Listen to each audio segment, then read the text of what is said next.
And I'm delighted to be able to table Aontú's second private member's bill in this House. This is a significant motion.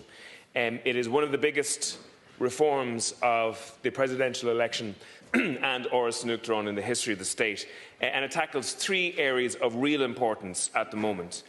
First of all, this motion tackles the shocking democratic deficit in the presidential election that we're all witnessing at the moment. So many people are angry at the presidential election farce that is unfolding and frustrated at being locked out of the presidential election campaign.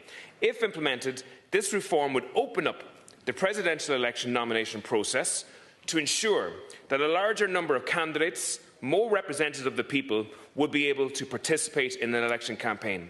If you look at opinion polls at the moment, 49% of voters say they don't feel that they are represented by the current presidential election candidates. 55% of voters believe that the Constitution should be changed to make the nomination process easier. One of the polls showed that Maria Steen would have achieved 22% of the actual vote in the election, and yet she has not been allowed onto that ballot. Now, that should be a wake-up call for the political establishment. The political establishment should be shocked that people are disengaging from the political process to such a level.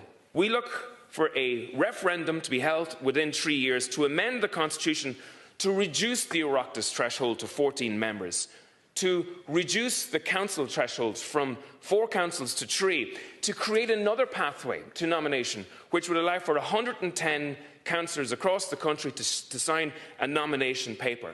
We're looking to give the right to vote to Irish citizens north and south. We're looking for equality between Irish citizens north and south. Now, incredibly, an Irish citizen in the north can stand for president. They can campaign in that presidential election. They can win the presidential election. They can be the president of this country, but they can't vote in the presidential election. Now, that is an incredible disparity in any single democracy that functions in the world. A person in the north of Ireland is an Irish citizen, is an Irish passport holder.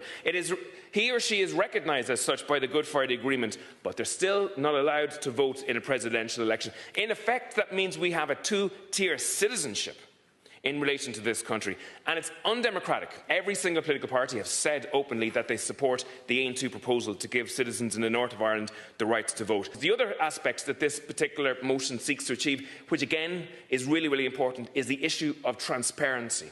Now, incredibly, Áras Nuachtaráin and the Office of the President are one of the few public offices in this country that are not subject to the Freedom of Information Act. Our motion would make sure that that would be introduced in legislation within 16 months.